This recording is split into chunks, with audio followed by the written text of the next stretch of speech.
Good morning. Hariom.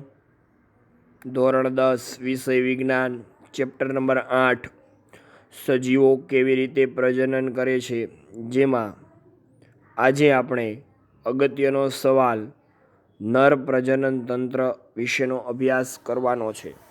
નર એટલે કે પુરુષોમાં જોવા મળતું પ્રજનન તંત્ર, જે નર પ્રજનન તંત્ર છે તેનો અભ્યાસ કરવાનો છે. નર પ્રજનન તંત્રની આકૃતિ સહિત સમજાવો, તેમજ નરનું પ્રજનન તંત્ર છે એમાં જોવા મળતી ગ્રંથિઓ તેમજ સ્ત્રાવો વિશેની સમજ મેળવવાની છે. તો જુઓ, ઉત્તરમાં આપેલું છે કે પુરુષનું પ્રજનન તંત્ર મુખ્યત્વે બે ભાગોમાં વહેંચાયેલું છે. પુરુષનું પ્રજનન તંત્ર મુખ્યત્વે કેટલા ભાગોમાં વહેંચાયેલું છે? બે ભાગોમાં વહેંચાયેલું છે. એમાં પહેલો ભાગ કયો છે અને બીજો ભાગ કયો છે જોઈએ. તો પહેલો ભાગ એવો છે કે પહેલો ભાગ છે એ શુક્રકોષોનું શું કરે છે? ઉત્પાદન કરે છે. પહેલો ભાગ છે એ શું છે? તો એ પહેલા ભાગમાં એવું કીધું છે કે શુક્રકોષોનું ઉત્પાદન થાય છે, અને બીજો ભાગ શું કામ કરે? તો આ જે ઉત્પન્ન થયેલા શુક્રકોષો છે ને એને ફલન સ્થાન સુધી શું કરે છે? પહોંચાડે છે. પુરુષનું પ્રજનન તંત્ર કેટલા ભાગોમાં વહેંચાયેલું છે? બે ભાગોમાં. પહેલો ભાગ કયો? તો શુક્રકોષોનું શું કરે? ઉત્પાદન કરે. અને બીજો ભાગ કયો કીધો? તો શુક્રકોષોને ફલન સ્થાન સુધી શું કરે છે? પહોંચાડવાનું કામ કરે છે. જો તમને નીચે આકૃતિમાં તમે જોઈ શકો છો, પુરુષનું પ્રજનન તંત્ર આપણે જોઈએ આ બાજુથી, તો અહીંયા જો મૂત્રવાહિની આવેલી છે. મૂત્રવાહિની છે, ત્યારબાદ મૂત્રવાહિનીથી આ બાજુ જો તમને મોટું ગોળ આકારનું દેખાય છે, જેને શું કહેવાય? મૂત્રાશય. ત્યારબાદ આ મૂત્રવાહિનીને આટી મારીને જો એક નળી જેવી રચના નીકળે છે, દેખાય છે કે નહીં? આ મૂત્રવાહિનીને આટી મારીને જો આ નળી જેવી રચના જે નીકળે છે ને એને શું કહેવાય? શુક્રવાહિની. કઈ વાહિની કહેવાય? શુક્રવાહિની. શુક્રવાહિનીની નીચે જો તમને બે નાના નાના શું દેખાય છે? ગોળાકાર જે અંડાકાર જેવું દેખાય છે એને કહેવાય શુક્રાશય. શું કહેવાય? શુક્રાશય. ત્યારબાદ આ બાજુ જો તમને નીચેના ભાગમાં પોલાણવાળો ભાગ, જેને શું કહેવાય? વૃષણ કોથળી. શું કહેવાય? વૃષણ કોથળી. આ બાજુ કઈ ગ્રંથિ આવેલી છે? પ્રોસ્ટેટ ગ્રંથિ. ત્યારબાદ આ બાજુ શિશ્ન, અને જે આ વ્હાઇટ કલરનું શિશ્નની અંદરથી વ્હાઇટ કલરનો નળી જેવો ભાગ છે જેને કહેવાય મૂત્રજનન માર્ગ, જ્યાંથી આપણે મૂત્ર શું આવે છે? બહાર આવે છે. અને આ બાજુ પીળા રંગનું જે છે એ શું છે? શુક્રપિંડ. તો આ થઈ ગયું નરનું પ્રજનન તંત્રની આકૃતિની અંદર આવેલા ભાગો.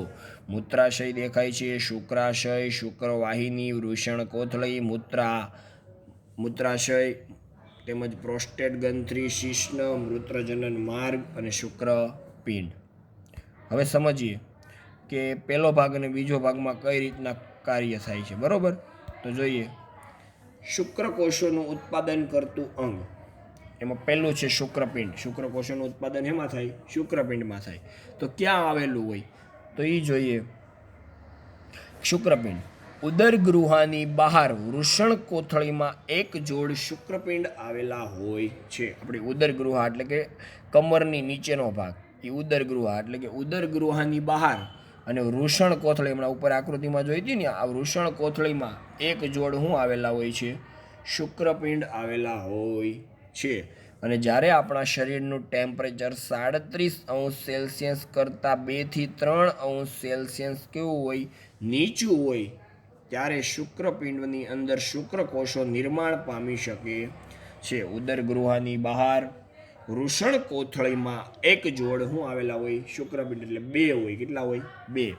અને તેમાં કે શુક્રકોષો ક્યારે ઉત્પન્ન થાય? ત્યારે શરીરનું તાપમાન છે એ 37°C કરતાં 2 થી 3°C કેવું હોય? નીચું હોય. સાથે સાથે શુક્રપિંડમાં શુક્રકોષોનું શું થાય છે?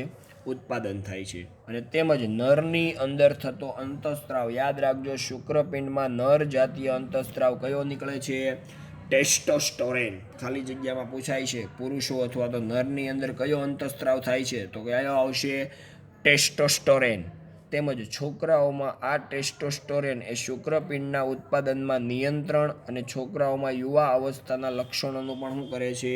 નિયંત્રણ કરે છે. જે આ ટેસ્ટોસ્ટેરોનનો સ્ત્રાવ થાય એ આપણા શુક્રકોષોનું શું કરે છે? નિયંત્રણ કરે. તેમજ આપણા જાતીય જે લક્ષણો છે એમાં પણ શું કરે છે? નિયંત્રણ કરે છે. કયો સ્ત્રાવ? ટેસ્ટોસ્ટેરોનનો સ્ત્રાવ. ત્યારબાદ હવે શુક્રકોષોને ક્યાં સુધી પહોંચાડવાનું કામ કરવાનું છે? ફલન સ્થાન સુધી. તો શુક્રવાહિની પેલો એમાં કોણ કામ કરે? શુક્રવાહિની, કે શુક્રપિંડમાં ઉત્પન્ન થતા શુક્રકોષોનું શુક્રવાહિની દ્વારા શું થાય છે? સ્થળાંતર. સ્થળાંતર એટલે કે એક જગ્યાએથી ક્યાં લઈ જવામાં આવે છે? બીજી જગ્યાએ. એમાં શુક્રવાહિની મૂત્રાશયમાંથી આવતી નલિકા સાથે જોડાયેલી છે. શુક્રવાહિની કોની હારે જોડાયેલી હોય? તો આપણે જોયું તો મૂત્રવાહિની છે, એમાં મૂત્રાશયમાંથી આવતી આ નલિકા સાથે શું થાય છે? જોડાયેલી હોય છે. મૂત્રજનન માર્ગ તે મૂત્ર અને શુક્રકોષોના વહનનો સામાન્ય માર્ગ છે. ત્યાર પછીની સ્લાઇડમાં જોઈએ, સહાયક ગ્રંથિ પણ આમાં કામ કરે. તો સહાયક ગ્રંથિમાં શુક્રવાહિનીના માર્ગમાં શુક્રાશય અને પ્રોસ્ટેટ ગ્રંથિના સ્ત્રાવ શું થાય છે? ઠલવાય છે. જ્યારે શુક્રવાહિની છે એ શુક્રકોષોને લઈને જતી હોય, જ્યારે એના માર્ગમાં શું આવે? શુક્રાશય આવે, ને બીજું શું આવે? પ્રોસ્ટેટ ગ્રંથિ. એટલે એના સ્ત્રાવ એની અંદર શું થાય? ઠલવાય. તેથી શુક્રકોષો કેવા માધ્યમમાં આવી જાય? પ્રવાહી માધ્યમમાં, ઘટ માધ્યમ, પ્રવાહી ઘટ માધ્યમમાં આવે. આ સ્ત્રાવને કારણે શુક્રકોષોનું સ્થળાંતર શું થાય છે? સરળતાથી થાય. કારણ કે પ્રવાહી માધ્યમ હોય એટલે સ્થળાંતર કેવું થાય? સરળતાથી થાય. અને આ સ્ત્રાવ છે એ શુક્રકોષોના હલનચલન માટે જરૂરી પોષણ પણ પૂરું પાડે છે. કોના દ્વારા થાય છે? પ્રોસ્ટેટ ગ્રંથિ દ્વારા. જો એક અલગ સવાલ આપેલો છે, શુક્રપિંડ અને નરજનન કોષો સમજાવો. તો પહેલાં ઓલું ઉપરનો સવાલ હતો ને, શુક્રપિંડ સુધી લખી નાખવાનો, અને પછી લખવાનું નરજનન કોષો. શુક્રકોષો એટલે કયા કોષો? નરજનન કોષો. જેમાં શુક્રકોષ સૂક્ષ્મની રચના કરે છે. તેનું શીર્ષ અને લાંબી શું હોય છે? પૂંછડી. આપણા શુક્રકોષોની આકૃતિમાં તમે જુઓ ને, તો શુક્રકોષોની આકૃતિ જુઓ કાંક આવી હોય. પાછળ આવી પૂંછડી જેવો ભાગ હોય, આમ લાંબો પૂંછડી જેવો ભાગ હોય, અને આગળનો ભાગ છે ને આવો હોય, આમ ત્રિકોણાકાર. એટલે આમ પૂંછડી જેવો ભાગ ને આગળનો ભાગ એવો હોય છે. એટલે શીર્ષ અને શું ધરાવે છે? લાંબી પૂંછડી. તેમજ શુક્રકોષોના શીર્ષના કોષ કેન્દ્રમાં આનુવંશિક કયું આવેલું હોય છે? DNA. શું આવેલું હોય? DNA. તે નર પિતૃના આનુવંશિક લક્ષણોનું શું કરે છે? વહન કરે છે. અને લાંબી પૂંછડી એ શુક્રકોષોને માદા પ્રજનન કોષ તરફ સ્થાનાંતર કરવામાં પણ શું થાય છે? મદદરૂપ થાય છે. શુક્રકોષો એટલે કે નરજનન કોષો, તેની અંદર આવેલા શુક્રકોષો છે એ સૂક્ષ્મ રચના છે. તેને જોવામાં આવે કોઈ પણ માઇક્રોસ્કોપ દ્વારા તો તમે જોઈ શકો, એમાં શીર્ષ અને લાંબી પૂંછડી હોય છે. અને આ લાંબી પૂંછડી અને શીર્ષ એની અંદર આવેલા કોષ કેન્દ્રની અંદર DNA હોય છે, જે પિતૃ પેઢીના લક્ષણોનું શું કરે છે? વહન કરવાનું કામ કરે છે. તો આ શું થઈ ગયું આપણા માટે? નરમાં પ્રજનન તંત્ર, જેની સમજૂતી આપણે મેળવી. બે ભાગ, આ બંને ભાગોની આપણે શું કરી? વાત કરી. ત્યારબાદ આવે છે માદાનું પ્રજનન તંત્ર, એટલે કે સ્ત્રીઓનું પ્રજનન તંત્ર સમજાવો. તો જોઈએ સ્ત્રીઓનું પ્રજનન તંત્રમાં. સ્ત્રીઓનું પ્રજનન તંત્રમાં પણ એક જોડ શું આવેલા હોય છે? અંડપિંડ આવેલા હોય છે. સ્ત્રીઓના પ્રજનન તંત્રમાં કેટલા જોડ? એક જોડ અંડપિંડ હોય છે. અને આ એક જોડ શું આવેલી હોય? અંડવાહિની. બીજું શું આવેલું હોય? ગર્ભાશય, ગ્રીવા, યોનિ માર્ગ અને યોનિ દ્વાર ધરાવે છે. સ્ત્રીઓના પ્રજનન તંત્રમાં એક જોડ અંડપિંડ, જો અહીંયા તમને દેખાય છે, એક અહીંયા અને એક અહીંયા, એટલે બે થઈ ગયા. એ જોડ એટલે શું કહેવાય? એક જોડ એટલે શું કહેવાય? બે આવી ગયા કે નહીં? ત્યારબાદ એક જોડ અંડવાહિની, તો જો અહીંયા એક અંડવાહિની, એક અહીંયા આવી ગયું. ત્યારબાદ ગર્ભાશય, તો જો આ ભાગ છે એ કયો છે? ગર્ભાશયનો છે. ત્યારબાદ આ ભાગ ગ્રીવાનો છે, અને આ કયો છે? યોનિ માર્ગ. તો આ થઈ ગયું કોનું પ્રજનન તંત્ર? સ્ત્રીઓનું. એમાં પહેલું આપેલું છે અંડપિંડ.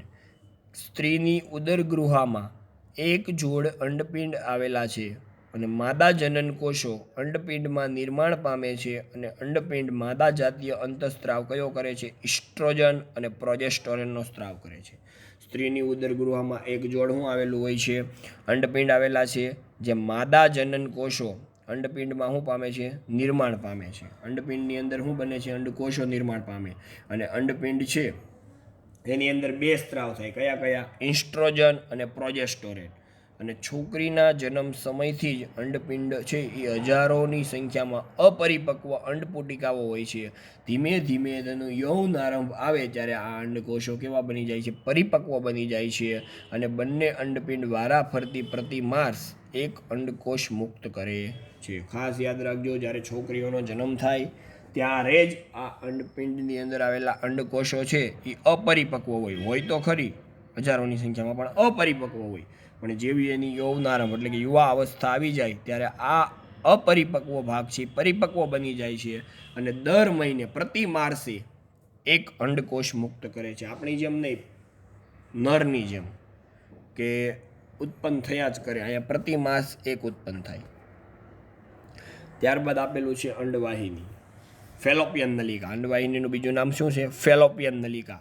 એક જોડ અંડવાહિની હોય છે, તે અંડપિંડ સાથે જોડાયેલી નથી.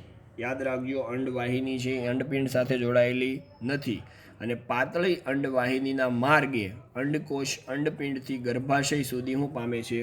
વહન પામે છે. અને અંડવાહિનીના અગ્રછેડા પાસે શુક્રકોષ વડે અંડકોષોનું શું થાય છે? ફલન થાય છે. પાતળી શું આવેલી હોય છે? અંડવાહિની, જેમાં અંડકોષના અંડપિંડથી ગર્ભાશય સુધી શું થાય છે? વહન પામે છે. અને અંડવાહિનીના અગ્રભાગ તરફ શુક્રકોષ વડે શું થાય છે? એનું ફલનની પ્રક્રિયા થાય છે. એટલે કે બંનેનું મિલન થાય છે. જ્યારે મિલન થાય ત્યારે કઈ પ્રક્રિયા કહેવાય? એને ફલનની પ્રક્રિયા કહેવાય. કઈ પ્રક્રિયા કહેવાય? એને શુક્રકોષો વડે અંડકોષનું મિલન, એટલે શું થાય? એને ફલનની પ્રક્રિયા. ત્યારબાદ ગર્ભાશય. બંને તરફની અંડવાહિની જોડાઈને નાજુક સ્થિતિસ્થાપક ઊંધા નાસપતિ આકારની રચનાનું નિર્માણ કરે છે. તેને શું કહેવાય? ગર્ભાશય. બંને તરફની અંડવાહિની હોય છે, જોડાયેલી હોય છે, અને નાજુક અને સ્થિતિસ્થાપક અને ઊંધું નાસપતિ આકારની એક રચના બનાવે, જેને શું કહેવામાં આવે છે? ગર્ભાશય. જો તમે આકૃતિમાં તમે જોયું હોય તો જોઈ શકો છો. જો આ બાજુ દેખાશે તમને. અહીંયા જો બંને અંડવાહિનીઓના અગ્રભાગ ભેગા થયા અને અહીંયા ઊંધા નાસપતિ આકારનું જે બનાવ્યું શું હતું? ગર્ભાશય. ત્યારબાદ ગર્ભનું સ્થાપન અને પોષણ એ ગર્ભાશયમાં થાય છે. અને ગર્ભાશયના દૂરસ્થ સાંકડા છેડાને શું કહેવામાં આવે છે? ગ્રીવા કહે છે. યોનિમાર્ગ.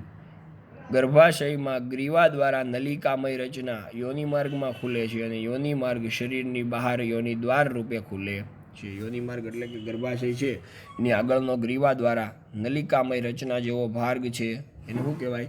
યોનિમાર્ગ. અને આ છે એ શરીરની બહાર યોનિ દ્વાર રૂપે ખુલે છે. અને જાતીય સમાગમ દરમિયાન યોનિમાર્ગમાં શુક્રકોષો અંદર પ્રવેશે છે. જ્યારે કોઈ પણ પ્રજનનની ક્રિયા થતી હોય ત્યારે યોનિમાર્ગ દ્વારા શુક્રકોષો અંદર જાય છે. આ થઈ ગયું કોનું પ્રજનન અંગ? સ્ત્રીઓનું પ્રજનન અંગ. ત્યારબાદ 34મો સવાલ એવો કહે છે કે ગર્ભનું સ્થાપનથી બાળની જન્મ થાય ત્યાં સુધી કેવી પ્રક્રિયા થાય? ગર્ભનું સ્થાપનથી બાળનો જન્મ થાય ત્યાં સુધી કઈ પ્રક્રિયા થાય? એની સમજ મેળવવાની છે. તો જોઈએ, અંડપિંડમાંથી મુક્ત થતો અંડકોષ એ અંડવાહિનીમાં પ્રવેશ કરે છે. સૌપ્રથમ અંડપિંડમાંથી મુક્ત થતો અંડકોષ છે એ અંડવાહિનીમાં શું કરે? પ્રવેશ કરે. પછી ફલનની પ્રક્રિયા શરૂ થાય. કઈ પ્રક્રિયા થાય? ફલન. ફલનમાં જાતીય સમાગમ એટલે કે મેથુન ક્રિયા, પ્રજનનની પ્રક્રિયા દરમિયાન શુક્રકોષો યોનિમાર્ગમાં શું થાય? દાખલ થાય. પુરુષમાં આવેલા શુક્રકોષો છે યોનિમાર્ગ દ્વારા અંદર દાખલ થાય, શિશ્ન અંદર દાખલ થાય. અને પ્રજનન પ્રક્રિયા હોય ત્યારે શુક્રકોષો છે યોનિમાર્ગમાં શું થાય? દાખલ થાય. અને શુક્રકોષો યોનિમાર્ગમાં ઉપરની તરફ વહન પામી અંડવાહિનીમાં પહોંચે છે. અને અંડકોષને મળે એટલે શુક્રકોષને અંડકોષો મળે એટલે કઈ પ્રક્રિયા થાય? ફલનની ક્રિયા થાય. બીજું, ફલન થયા બાદ શું થાય? ગર્ભનું સ્થાપન અને તેનો શું થાય? વિકાસ થવાનું શરૂ થાય. ગર્ભનું સ્થાપન અને તેનો વિકાસ. એમાં લખ્યું છે કે ફલિત અંડકોષનું વિભાજન શરૂ થાય છે અને કોષોના જથ્થા જેવી રચના ગર્ભનું શું કરે છે? નિર્માણ કરે છે. ફલન થઈ ગયા બાદ ફલિત અંડકોષ છે એનું વિભાજન થાય અને કોષોના જથ્થા જેવી રચના એટલે કે ગર્ભનું શું થાય? નિર્માણ થાય. અને ગર્ભાશય ગર્ભ ધારણ કરવા અને ગર્ભને પોષણ આપવા પ્રત્યેક મહિને ચોક્કસ તૈયારી કરે છે. જે માતાની અંદર ગર્ભનું સ્થાપન થઈ ગયું, હવે એ એક પણ સજીવ જ છે કે નહીં, તો સજીવને પોષણ મળવું જોઈએ. તો એ પોષણ કઈ રીતના મળે એની ચોક્કસ તૈયારી ક્યાં થાય? ગર્ભાશયમાં થાય. તેમજ ગર્ભાશયના અંત આવરણ એટલે કે અંદરના આવરણમાં ગર્ભનું સ્થાપન થાય છે. ગર્ભની સતત વૃદ્ધિ પામીને ભ્રૂણનો પૂરેપૂરો વિકાસ થાય છે. અને ગર્ભાશયનું અંત આવરણ કેવું બને છે? જાડું બને છે. અને ભ્રૂણના પોષણ માટે પણ રુધિર પુરવઠાસભર મળે છે. ત્યારબાદ શું આવે? જરાયુ. જટાયુ નથી હો, જરાયુ છે. માતાના રુધિરમાંથી ગર્ભને પોષણ એક રકાબી જેવી વિશિષ્ટ પેશીની રચના દ્વારા મળે છે, જેને શું કહેવાય? જરાયુ કહેવાય. રુધિરમાંથી પોષણ મળે એ રકાબી જેવી એક વિશિષ્ટ પેશી હોય, જેને શું કહેવાય? જરાયુ. જે આ રચના ગર્ભાશયની દિવાલમાં સમાયેલી હોય છે. તેની અંદર રુધિર કોટરો પણ આવેલા હોય છે. અને એક વિશાળ રચના છે. ત્યારબાદ ભ્રૂણનો જન્મ થઈ ગયા પછી એનો પૂરેપૂરો વિકાસ થઈ ગયો પછી એનો જન્મ થાય એટલે એને બાળ જન્મ કહેવાય કે માતાના ગર્ભમાં કેટલા મહિના સુધી 9 મહિના સુધી તેનો શું થાય છે વિકાસ થાય છે અને પછી ગર્ભાશયની પેશીઓમાં લયબદ્ધ સંકોચનથી નવજાત શિશુનો શું થાય છે જન્મ થાય છે. આ પણ અગત્યનો સવાલ છે પણ એમાં 4 પ્રક્રિયા જો ફલન પછી ગર્ભાશયમાં સ્થાપન અને વિકાસ પછી જરાયુ અને પછી બાળ જન્મ. આવતીકાલથી આપણે માસિક ચક્ર અને અમુક પદ્ધતિઓ છે વસ્તી નિયંત્રણની એ જોઈશું. બરાબર છે.